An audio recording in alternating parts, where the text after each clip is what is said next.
Hello दोस्तों, नमस्ते। कैसे हैं आप सब? आशा करती हूँ आप सब स्वस्थ होंगे और मस्त होंगे। दोस्तों, मेरा नाम चंदन शर्मा है। मेरे यूट्यूब चैनल टीचिंग बाय चंदन शर्मा में आप सभी का स्वागत है। तो दोस्तों, जैसा कि आप लोग जानते हैं, सीडीपी की बहुत इंपॉर्टेंट क्लास चल रही है दोस्तों। तो आप लोग अगर केबीएस की तैयारी कर रहे हैं, केबीएस की D triple S B, C TET हो गया, सुपर टेट हो गया, एंड यूपी टेट हो गया, रीट, अगर आप इन सब एग्ज़ाम की प्रिपरेशन कर रहे हैं और ऑल स्टेट में जो टीचिंग एग्ज़ाम होती है उसमें साइकोलॉजी पूछे ही जाते हैं, तो ऑल एग्ज़ाम के लिए बहुत ज़्यादा इंपॉर्टेंट है। तो बस आप लोग इस चैनल पर बने रहिए लास्ट तक, क्योंकि ये क्लास बहुत ही ज़्यादा बेनिफिट होने वाली है। अगर आप डी ट्रिपल एस पी की बात करते हैं दोस्तों, तो यहाँ पर 100 मार्क्स के C D P and pedagogy आती है ना। तो ये और केबीएस में भी अच्छे खासे, और मैं प्रीवियस ईयर क्वेश्चन ही आपको सॉल्व करवा रही हूँ कि केबीएस कैसा, केबीएस में कैसे क्वेश्चन पुटअप होते हैं डी ट्रिपल एस में। और जैसा कि आप लोग क्लास हमारी जो और मैंने 14-15 क्लास करवा चुके हैं जाकर इसी C D P and pedagogy की, तो उसमें मैंने लगातार जो है प्रीवियस ईयर क्वेश्चन को ही हमने लिया है। तो आप लोग जाकर उस क्लास को जरूर देखिए, इससे अंदाज़ा लग जाएगा कि एग्जामिनर क्वेश्चन कैसे पूछ रहा है। ठीक है, चलो। तो जितने लोग हैं, सबसे पहले चैनल को सब्सक्राइब करके बेल आइकन को प्रेस कर लेंगे, जिससे नेक्स्ट नोटिफिकेशन उन तक जरूर पहुंचे। इस सेशन को आप लोग फटाफट लाइक कर दीजिए। लाइक करने के साथ साथ ना इसको शेयर भी कर दीजिए, लाइक शेयर कर दीजिए। चलिए, तो स्क्रीन पर देख सकते हैं हमारा पहला क्वेश्चन आ गया है दोस्तों, बहुत ही इंपॉर्टेंट है। और देख सकते हो डी ट्रिपल एस बी में ही क्वेश्चन ये सारे पूछे गए हैं, है ना। तो सारे क्वेश्चन प्रीवियस ईयर हैं, और मैंने सीटेट की भी आपको प्रोवाइड कर रखा है, D triple S B, K B S, TET, super TET की भी। ठीक है, तो यहाँ पर मेरा पहला क्वेश्चन है कि विद्यालय में सरल प्रश्नों के बजाय वैकल्पिक प्रश्न पूछे जाते हैं क्यों? विद्यालय में सरल प्रश्नों के बजाय वैकल्पिक प्रश्न पूछे जाते हैं क्यों?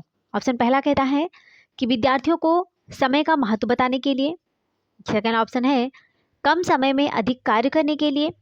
थर्ड ऑप्शन है अधिक प्रश्नों का उत्तर जानने के लिए, या फिर प्रश्न पत्र को आसानी से हल करने के लिए। अब आपको बताना है कि विद्यालय में सरल प्रश्नों के बजाय वैकल्पिक प्रश्न पूछे जाते हैं क्यों? बताओ। इंपॉर्टेंट क्वेश्चन है दोस्तों, बहुत इंपॉर्टेंट है भाई। विद्यालय में सरल प्रश्न के बजाय में वैकल्पिक प्रश्न क्यों पूछे जा रहे हैं?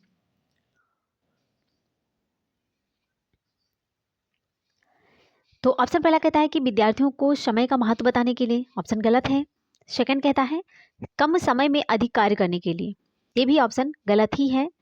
तीसरा कहता है अधिक प्रश्नों का उत्तर जानने के लिए। तो भाई, सरल प्रश्न के बजाय अगर हम वैकल्पिक प्रश्न देखते हैं तो वहां पर अधिक प्रश्न का उत्तर जान सकेंगे ना, इसलिए राइट आंसर हो जाएगा तीसरा। क्या हो जाएगा? तीसरा। क्योंकि वैकल्पिक परीक्षण में जो प्रश्न दिए जाते हैं वे अति संक्षिप्त होते हैं। कैसे होते हैं? अति संक्षिप्त होते हैं। उसमें व्यक्तिगत तत्व कम रहता है, इसमें वस्तुनिष्ठता की प्रधानता रहती है। ये परीक्षाएं निबंधात्मक परीक्षाओं की अपेक्षा अधिक विश्वसनीय, वैध, व्यापक और व्यवहारिक होती हैं। इसमें फलांकन की भी सुगमता भी रहती है। किसकी? फलांकन की भी सुगमता रहती है। चलो आगे देखते हैं क्वेश्चन क्या कहता है। इस समकालीन परिवेश में एक सफल अध्यापक है वह है जो इस समकालीन परिवेश में इस समकालीन परिवेश में एक सफल अध्यापक वह है जो आधुनिक पोशाक पहनकर कक्षा में आता है, कक्षा में मोबाइल या पेजर के साथ आता है, पढ़ाने हेतु कक्षा में माहौल तैयार करता है, विद्यार्थियों के साथ प्रभावी संपर्क बनाने में कुशल होता है। डी ट्रिपल एस बी में ही क्वेश्चन पूछा जाता है। बताओ इसका राइट आंसर क्या हो जाएगा दोस्तों?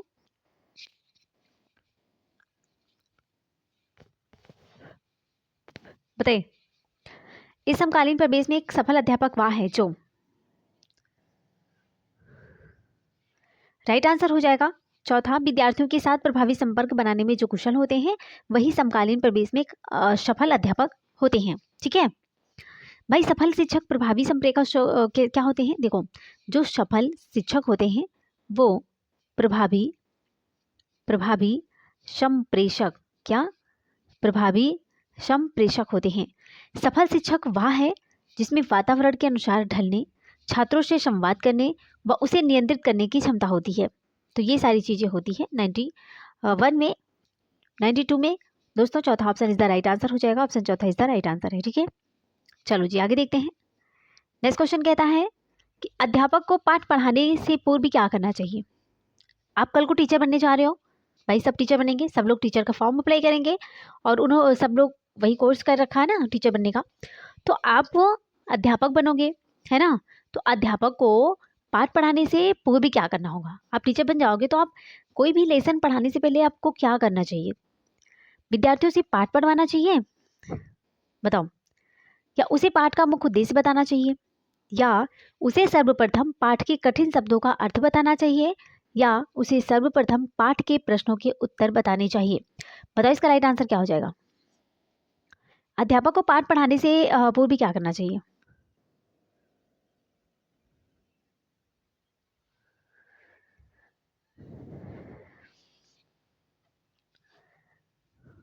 तो यहाँ पर राइट आंसर हो जाएगा दोस्तों ऑप्शन दूसरा हो जाएगा, उसे पाठ का मुख्य उद्देश्य बताना चाहिए। क्या करना चाहिए?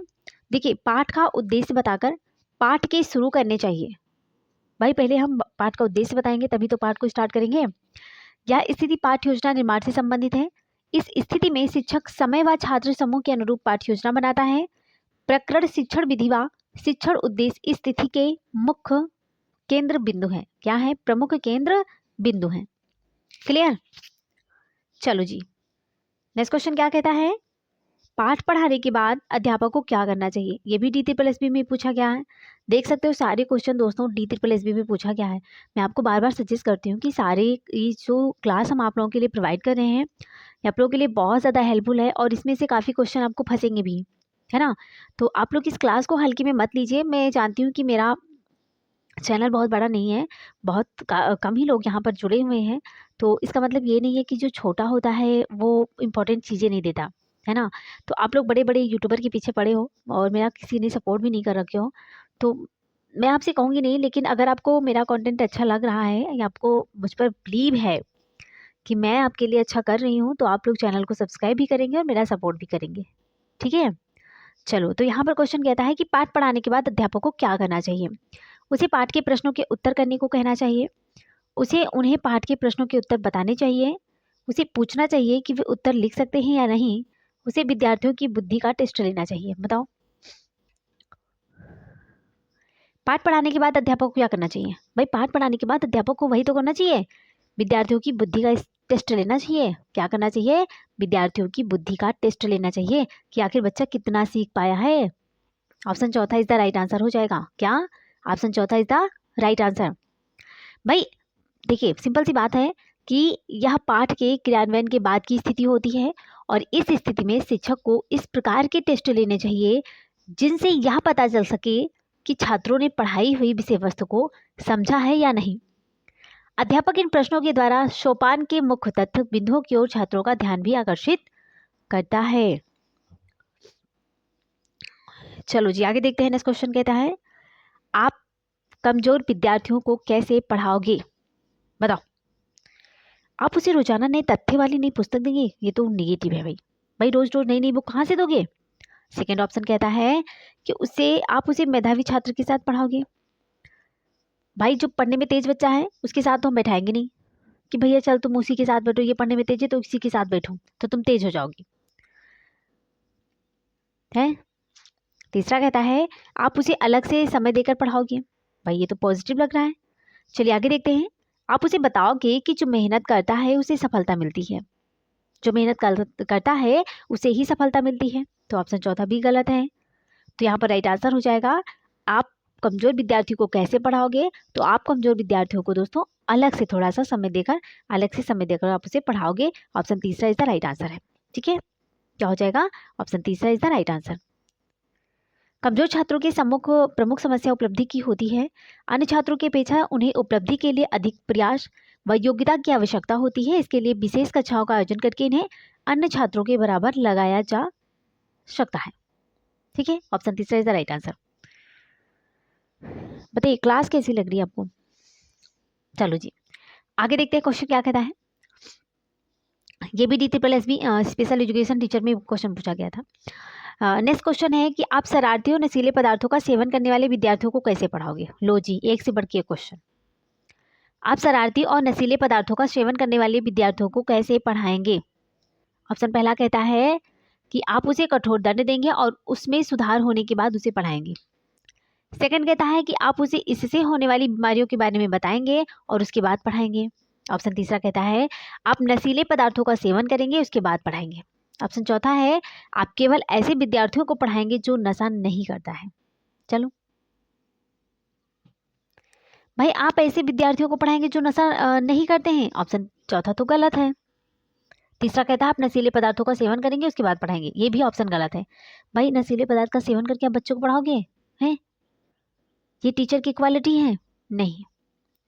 दूसरा कहता है कि आप उसे इससे होने वाली बीमारियों के बारे में बताएंगे और उसके बाद पढ़ाएंगे, ये तो बात सही है।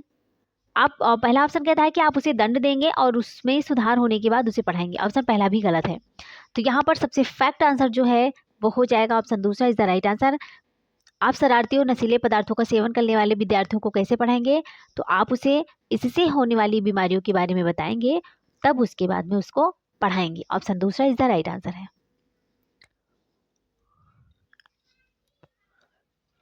चलो नेक्स्ट क्वेश्चन क्या कहता है कि विद्यार्थियों को अपने सुनहरे भविष्य के लिए क्या करना चाहिए? विद्यार्थियों को अपने सुनहरे भविष्य के लिए क्या करना चाहिए बताओ? केवल स्कूल में अधिक से अधिक पढ़ना चाहिए? केवल स्कूल में? चलो भाई आगे देखते हैं। केवल उन्हीं प्रश्नों को याद करना चाहिए जिसके परीक्षा में पूछे जाने की संभावना है। तो केवल केवल ऑप्शन जहां पर मिल जाए ना वो ऑप्शन गलत है। केवल वर्ड जहां पर मिल जाए वो ऑप्शन गलत है, क्योंकि केवल एक ही बच्चे को नहीं पढ़ाना चाहिए ना। तीसरा ऑप्शन कहता है कि स्कूल में अध्यापक और घर में अभिभावक के साथ पढ़ना चाहिए। चौथा कहता है कि अपनी आदतों या रुचियों की उपेक्षा नहीं करनी चाहिए। बताओ विद्यार्थियों को अपने सुनहरे भविष्य के लिए क्या करना चाहिए? राइट आंसर क्या हो जाएगा? तो यहाँ पर राइट आंसर हो जाएगा दोस्तों ऑप्शन चौथा हो जाएगा, अपनी आदतों या रुचियों की उपेक्षा नहीं करनी चाहिए। ठीक है भाई, सुनहरे भविष्य के संदर्भ में रुचि वह प्रेरक शक्ति होती है। क्या होती है? वह प्रेरक शक्ति है जो हमें किसी व्यक्ति, वस्तु या क्रिया के प्रति ध्यान देने के लिए प्रेरित करती है। ध्यान को केंद्रित करने के लिए रुचि प्रमुख कारक है। जिन वस्तुओं के प्रति व्यक्ति की रुचि नहीं होती है उनकी ओर वह ध्यान नहीं देता है। तो भाई अगर हमें इंटरेस्ट है बुक में तो हम बुक के पास बार बार जाएंगे, हम उसको पढ़ेंगे। अगर हमारा इंटरेस्ट नहीं है बुक की तरफ तो हम उस बुक को देखेंगे भी नहीं, पढ़ना तो दूर की बात है। समझ में आ गया? बताओ भाई क्लास कैसी लग रही है, आप लोग बताइए। हैं, क्लास कैसी है? अच्छी है ना? तो लाइक शेयर कर दो फटाफट, और चैनल पर पहली बार विजिट कर रहे हो तो सबसे पहले सब्सक्राइब कर लो चैनल को और बेल आइकन को प्रेस भी कर लो। ठीक है, ओके। चलो नेक्स्ट क्वेश्चन देखते हैं। यदि आपकी कक्षा में कुछ शरारती विद्यार्थी हैं तो ऐसी स्थिति में आप कैसे पढ़ाएंगे?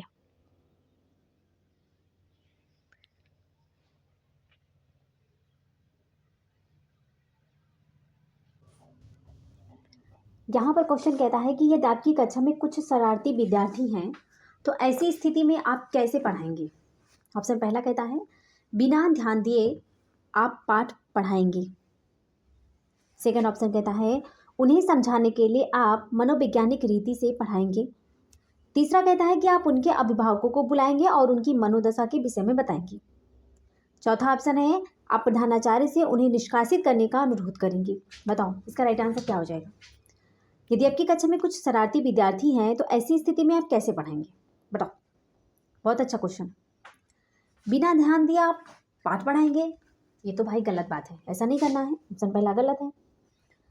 दूसरा है कि उन्हें समझाने के लिए आप मनोवैज्ञानिक रीति से पढ़ाएंगे। उन्हें समझाने के लिए आप मनोवैज्ञानिक रीति से पढ़ाएंगे, ऑप्शन सही है। आप उनके अभिभावकों को बुलाएंगे, उनकी मनोदशा के विषय में बताएंगे, ऑप्शन तीसरा इसका गलत है। चौथा कहता है आप प्रधानाचार्य से उन्हें निष्कासित करने का अनुरोध करेंगे, ये भी ऑप्शन गलत है। तो यहाँ पर राइट आंसर हो जाएगा ऑप्शन दूसरा। ठीक है, क्योंकि शिक्षा मनोविज्ञान में शिक्षण तथा सीखने की समस्याओं का अध्ययन किया जाता है। क्या किया जाता है? तो शिक्षा मनोविज्ञान में शिक्षण और सीखने की समस्याओं का अध्ययन किया जाता है और फिर इनका हल तलाशा जाता है। जिस शिक्षक को मनोविज्ञान का ज्ञान होता है वह बालक की अवांछित गतिविधियों का अध्ययन मनोवैज्ञानिक ढंग से करता है। सिंपल सी बात। ठीक है, चलो नेक्स्ट क्वेश्चन क्या कहता है? एक अच्छा अध्यापक कक्षा के प्रत्येक विद्यार्थी पर नजर रखता है। आर्थिक रूप से कमजोर विद्यार्थी की सहायता करता है, कमजोर विद्यार्थी पर अधिक ध्यान देता है, पैसे देकर गरीब विद्यार्थियों की सहायता करता है। बताओ, एक अच्छा जो अध्यापक होता है, एक अच्छा अध्यापक क्या करता है? एक अच्छा अध्यापक क्या करता है?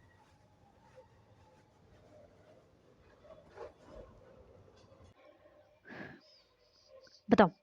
एक अच्छा अध्यापक कक्षा के प्रत्येक विद्यार्थी पर नजर रखता है, आर्थिक रूप से कमजोर विद्यार्थियों की सहायता करता है, कमजोर विद्यार्थियों पर अधिक ध्यान देता है, या पैसे देकर गरीब विद्यार्थियों की सहायता करता है।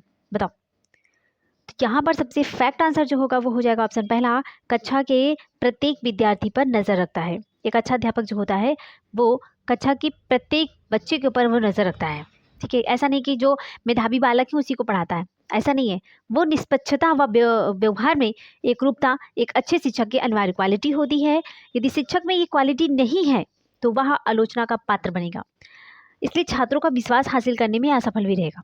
ठीक है, तो एक अच्छा शिक्षक वही होता है जो निष्पक्ष हो, व्यवहार में एकरूपता हो, सबके साथ एक ही समान तरह व्यवहार करे, ये नहीं कि दूसरी तरह अलग व्यवहार करता है, दूसरे से अलग व्यवहार करता है। ठीक है, चलो जी आगे देखते हैं। नेक्स्ट क्वेश्चन कहता है, व्याख्यान में संप्रेषण बेहतर होगा तो यदि एक अध्यापक डैश,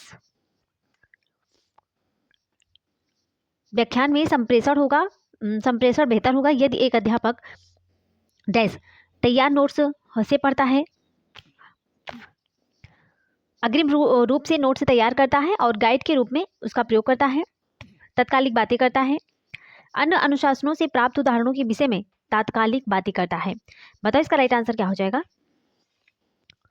ये भी अच्छा आंसर क्वेश्चन है और सारे क्वेश्चन D3+B के ही हैं दोस्तों, तो आपको इसमें सारे क्वेश्चन जो हैं प्रीवियस ईयर के ही दिख रहे हैं, है ना। तो आप पूरी क्लास देखिए, कंटिन्यू आप क्लास देखते रहिए। हमने 15 क्लास करवा चुके हैं, आप लोग जाकर देख सकते हो, चैनल पर विजिट करके देख सकते हो। एंड बीच बीच में थोड़ा सा मुझे भी थोड़ा वर्क रहता है ना, खुद भी तैयारी कर रही हूँ, आई नो, तो डेली नहीं हो पाता और उतना मेरे पास साधन भी नहीं है ना कि मैं आपको डिजिटल बोर्ड वगैरह ये सब तो है नहीं मेरे पास कि उस हिसाब से मैं आपको पढ़ा सकूँ। बाकी मैं सामने से बहुत बेहतरीन एक एक वर्ड कीवर्ड लिख कर बताऊंगी आपको, आप लोग मेरा सपोर्ट तो करिए। तो यहाँ पर राइट आंसर हो जाएगा दोस्तों, अन्य अनुशासनों से प्राप्त उदाहरणों के विषय में तात्कालिक बातें करता है। ठीक है, देखिए ज्ञान अपने स्वरूप में अखंड है, भाई ज्ञान अपने स्वरूप में तो अखंड है ना। अतः एक विषय का ही ज्ञान उसे एकांकी बना देगा। वह अन्य विषयों से समन्वय के द्वारा ज्ञान की अखंडता का आभास तब तक नहीं कर सकेगा जब तक उसे अन्य विषयों की भी सामान्य जानकारी ना हो। क्लियर? चलो आगे क्वेश्चन कहता है कि अध्यापक जो कक्षा में अधिक उत्साही होते हैं, अध्यापक जो कक्षा में अधिक उत्साही होते हैं, ऑप्शन पहला है प्रायः विषय में निपुण नहीं होते, उत्साह के द्वारा अपनी कमजोरी को छिपाते हैं। सेकंड ऑप्शन है कि साधारणतः विद्यार्थियों का ध्यान अपनी ओर आकर्षित करते हैं। अध्यापन शिक्षा प्राप्ति की उनकी प्रक्रिया में विद्यार्थी सम्मिलित होते हैं, या फिर उपर्युक्त सभी। ये भी D3+B 2014 में क्वेश्चन पूछा गया था। बताओ इसका राइट आंसर क्या हो जाएगा? अध्यापक जो कक्षा में अधिक उत्साही होते हैं, अध्यापक जो कक्षा में अधिक उत्साही होते हैं वो अध्यापन शिक्षा प्राप्त की उनकी प्रक्रिया में विद्यार्थी सम्मिलित होते हैं। ऑप्शन तीसरा इज द राइट आंसर हो जाएगा। ठीक है, चलो आगे देखते हैं क्वेश्चन क्या कहता है। एक व्यक्ति एक अच्छा अध्यापक हो सकता है, एक व्यक्ति एक अच्छा अध्यापक हो सकता है यदि, भाई व्यक्ति ही तो अध्यापक होते हैं, ऐसा थोड़ी है कि जानवर टीचर्स होते हैं। तो एक व्यक्ति एक अच्छा अध्यापक हो सकता है यदि यथार्थ रूप से उसकी रुचि अध्यापन में हो, या फिर वह विद्यार्थियों को नियंत्रित करना जानता है, उसे अपने विषय में की जानकारी है, उसकी अभिव्यक्ति क्षमता अच्छी है। बताओ, एक व्यक्ति एक अच्छा अध्यापक हो सकता है यदि उसके अंदर अगर ये चारों ऑप्शन में अगर उसके पास क्वालिटी है तो एक अच्छा अध्यापक बन सकता है। अब बताओ इसमें से कौन सी क्वालिटी उसके अंदर होनी चाहिए? चारों ऑप्शन दिया गया है, इन चारों में आपको बताना है। भाई एक व्यक्ति एक अच्छा अध्यापक हो सकता है यदि उसे अपने विषय की जानकारी होगी, है ना। अगर उसे अपने विषय की जानकारी होगी तभी तो वो अध्यापक बन सकेगा। तो ऑप्शन तीसरा इज द राइट आंसर हो जाएगा। क्या हो जाएगा? ऑप्शन तीसरा इज द राइट आंसर। ठीक है, अगर अध्यापक का विषय पर पूर्ण अधिकार नहीं है तो उसके सारे गुण व जो क्वालिटी है और जो कौशल है वो सब व्यर्थ हो जाएंगे। अध्यापक अपने विषय पर इतना अधिकार होना चाहिए, अध्यापक का अपने विषय पर इतना अधिकार होना चाहिए कि उससे संबंधित किसी भी संख्या का निवारण पूर्ण स्पष्टता के साथ विशद रूप में कर सकें। इससे छात्रों पर व्यापक प्रभाव पड़ता है ना। तो एक व्यक्ति एक अच्छा अध्यापक बन सकता है अगर वो उसे अपने विषय के बारे में जानकारी हो तक। अब इतनी जानकारी तो होनी चाहिए ना कि अगर बच्चा छात्र अगर क्वेश्चन पुटअप करें तो उसका आंसर तो दे ले। ठीक है, चलो नेक्स्ट क्वेश्चन कहता है कि अध्यापक का सबसे महत्वपूर्ण कौशल क्या होता है, बताओ। अध्यापक का सबसे इंपॉर्टेंट कौशल क्या है? विद्यार्थियों को अपनी बात समझाना, अपने विषय में निर्धारित पाठ्यक्रम को सम्मिलित करना, अध्यापन के दौरान विद्यार्थियों को शांत रखना, नियमित रूप से कक्षाएं लेना। बताओ इसका राइट आंसर क्या हो जाएगा? अध्यापक का सबसे इंपॉर्टेंट कौशल क्या है? अध्यापन का सबसे इंपॉर्टेंट कौशल क्या है, बताओ। तो यहां पर राइट आंसर हो जाएगा विद्यार्थियों को अपनी बात समझाना। क्या? विद्यार्थियों को अपनी बात समझाना, ये अध्यापन का सबसे इंपॉर्टेंट कौशल है। Option A is the right answer हो जाएगा। ठीक है, क्योंकि विद्यार्थियों को अपनी बात समझाना शिक्षण कौशल छात्रों में इच्छित परिवर्तन लाने से संबंधित शिक्षा का व्यवहार है। सबसे महत्वपूर्ण कौशल है कि पाठ का निर्माण किस प्रकार किया जाए, उन्हें किस प्रकार क्रियान्वित किया जाए जिससे वह छात्रों की को आसानी से समझ में आ सके। ठीक है, चलो आगे क्वेश्चन है कि कुल मिलाकर प्रभावी अध्यापन डैश की एक प्रक्रिया है। कुल मिलाकर प्रभावी अध्यापन डैश की एक प्रक्रिया है। कक्षा में अनुशासन बनाए रखने, अध्यापक की ईमानदारी, विद्यार्थियों को पढ़ाने और समझाने, अध्यापक अध्ययन कार्य पसंद करता है। बताओ इसका राइट आंसर क्या हो जाएगा? कुल मिलाकर प्रभावी अध्ययन डैश की एक प्रक्रिया है, किसकी प्रक्रिया है? तो यहाँ पर राइट आंसर हो जाएगा ऑप्शन तीसरा, विद्यार्थियों को पढ़ाने और समझाने की एक प्रक्रिया है। कुल मिलाकर जो प्रभावी अध्ययन है वो विद्यार्थियों को पढ़ाने और समझाने की एक प्रभावी प्रक्रिया है। ठीक है, ऑप्शन तीसरा इज द राइट आंसर है। चलो आगे देखते हैं नेक्स्ट क्वेश्चन क्या कहता है। किसी व्यवसाय की सफलता डैश पर निर्भर करती है। ऑप्शन पहला है व्यक्तियों को खुश करने की नीति, लोगों के साथ संबंध बनाए रखने, कार्य की गुणवत्ता बनाए रखने, वरिष्ठ के प्रति निष्ठा। बताओ किसी व्यवसाय की सफलता डैश पर निर्भर करती है, किस पर निर्भर करती है? यहाँ पर राइट आंसर हो जाएगा कार्य की गुणवत्ता बनाए रखने के लिए। ऑप्शन तीसरा इज द राइट आंसर। देखिए अगर व्यावसायिक सफलता कार्य की गुणवत्ता जो व्यावसायिक सफलता होती है वो कार्य की गुणवत्ता पर आधारित है। यदि हमारे मूल्य उच्च होते हैं, क्या? यदि हमारे मूल्य उच्च होते हैं, यदि हमारे मूल्य उच्च होते हैं तो हमारी सफलता का मापक भी उच्च होता है। क्या होता है? यदि हमारे मूल्य उच्च होते हैं तो हमारी सफलता का मापक भी उच्च होता है। यदि हमारे मूल्य निम्न होते हैं तो हमारी व्यावसायिक सफलता का ह्रास होता है। ठीक है, क्या होता है? ह्रास होता है। सो ऑप्शन तीसरा इज द राइट आंसर, कार्य की गुणवत्ता बनाए रखने के लिए। बताइए सारे क्वेश्चन आपको देखिए एक एक क्वेश्चन में एक्सप्लेनेशन डिटेल में कर रही हूँ, इसलिए मैं आपको बार बार सजेस्ट कर रही हूँ कि प्लीज़ बहुत इंपॉर्टेंट क्लास है, आप लोग इसको ज़्यादा से ज़्यादा लाइक करिए, शेयर करिए और चैनल पर पहली बार अगर विजिट कर रहे हैं तो उसको सब्सक्राइब कर लीजिए चैनल को। चलो आगे देखते हैं नेक्स्ट क्वेश्चन क्या कहता है। अध्यापन से पूर्व अध्यापक करता है, अध्यापन से पूर्व अध्यापक करता है उद्देश्यों की पहचान, शिक्षण पाठ योजना, लेसन प्लान की तैयारी, विद्यार्थियों के हितों को जानना या फिर उपरोक्त सभी। अध्यापन से पूर्व अध्यापक क्या करता है? अध्यापन से पूर्व अध्यापक करता है क्या करता है भाई? उद्देश्यों की पहचान करता है, सही बात है। शिक्षण पाठ योजना की तैयारी करता है, ये भी सही है। विद्यार्थियों के हितों को जानता है, ये भी सही है। तो यहाँ पर राइट आंसर क्या हो जाएगा भाई? यहाँ पर राइट आंसर हो जाएगा उपरोक्त सभी। चलो नेक्स्ट क्वेश्चन देखते हैं। एक अध्यापक अपनी आय में वृद्धि करना चाहता है, आप उसे क्या सुझाव देंगे? एक अध्यापक अपनी आय में वृद्धि करना चाहते हैं, आप उसे क्या सुझाव देंगे? अतिरिक्त समय में अन्य संस्थानों में शिक्षण कार्य करने, स्कूल कॉलेज में अधिक लाभकारी कार्य करने, शिक्षण के अलावा संविदात्मक नियुक्तियों से जुड़ने या फिर पुस्तक लिखने। तो एक अध्यापक अपनी आय में वृद्धि करना चाहता है, आप उसे क्या सुझाव देंगे? बताओ।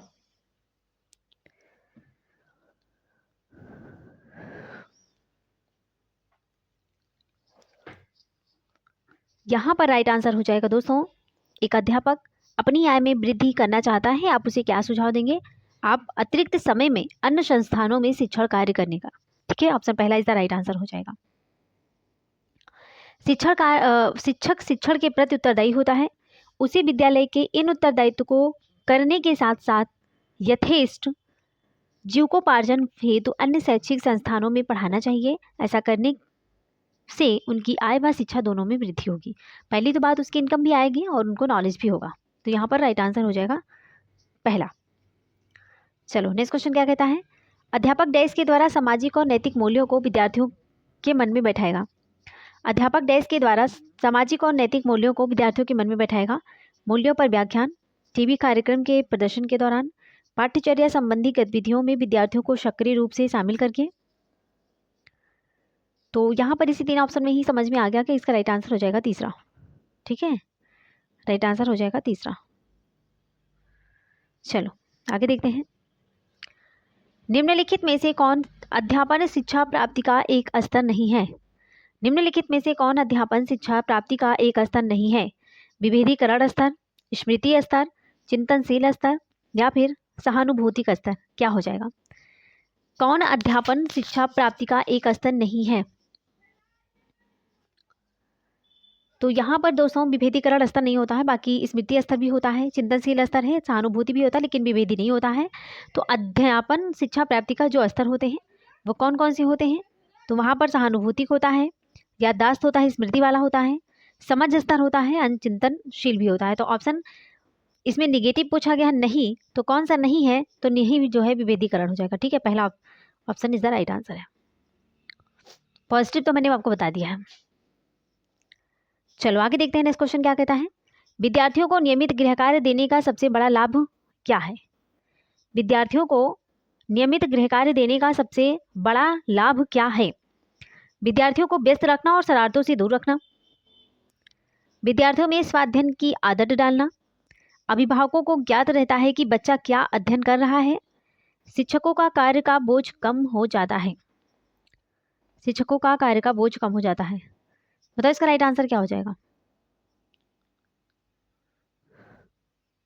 यहाँ पर राइट आंसर हो जाएगा विद्यार्थियों में स्वाध्ययन की आदत डालना। ऑप्शन दूसरा इज द राइट आंसर। क्या हो जाएगा, ऑप्शन दूसरा इज द राइट आंसर। ठीक है भाई, विद्यार्थियों को नियमित गृह कार्य देने से विद्यार्थी स्वाध्ययन संबंधी आदतों का विकास हो सकेगा तथा विद्यार्थी के वास्तविक चिंतन करने में भी निरंतर वृद्धि होगी, ताकि उनके अंदर सृजनात्मकता का पूर्णतः विकास होगा। क्या होगा, सृजनात्मकता का पूर्णतः विकास होगा। ठीक है, चलो तो यहाँ पर दोस्तों क्वेश्चन समाप्त होते हैं, है ना। थैंक्स फॉर वाचिंग, दिल से बने रहने के लिए। तो हमने यहाँ पर 20 क्वेश्चन करवाए। 20 में आप लोग बताएंगे आपने कितने क्वेश्चन सही किए हैं, और हर एक क्वेश्चन में हमने डिटेल में एक्सप्लेनेशन किया आप लोगों का। तो ये मत कहिएगा कि मैंने क्लास अच्छी नहीं पढ़ाई, जो मुझसे हुआ मैंने किया। अब अगर मेरे पास भी साधन हो गए, संसाधन होते, तो मैं आपको एक एक वर्ड लिख कर बताती, है ना। तो जीके की भी क्लास, अगर आप लोग जीके की क्लास चाहते हो, तो मैं अगर आल एग्ज़ाम में जीके जीएस जो पूछे जाते हैं, अगर आप उसकी भी क्लास चाहते हो तो आप मुझे कमेंट बॉक्स में बता दीजिएगा। मैं जीके जीएस की क्लास लेकर आऊँगी। बाकी ये सीरीज़ तो चलती रहेगी। ठीक है, ये जो सीरीज़ है कंटिन्यू चलती रहेगी। चलो, तो आप लोग क्या करेंगे, आप लोग सबसे पहले इस चैनल को, सॉरी, इस सेशन को आप लोग लाइक कर लीजिएगा, और जो भी कंपटीशन एग्जाम की तैयारी कर रहे हैं उन तक इस सेशन को जरूर पहुंचा दीजिएगा। एंड कमेंट बॉक्स में प्यारा सा कमेंट जरूर डाल दीजिएगा दोस्तों। एंड जितने लोग पहली बार मुझे सुन रहे हैं, पहली बार इस चैनल पर विजिट कर रहे हैं टीचिंग बाय चंदन शर्मा में, तो वहाँ पर आप लोग चैनल को सब्सक्राइब करके बेल आइकन को प्रेस कर दीजिएगा, जिससे नेक्स्ट नोटिफिकेशन आप तक जरूर पहुंचे। ठीक है, तो चलिए इसी के साथ हम मिलेंगे दोस्तों नेक्स्ट वीडियो में। तब तक के लिए bye bye, take care, see you.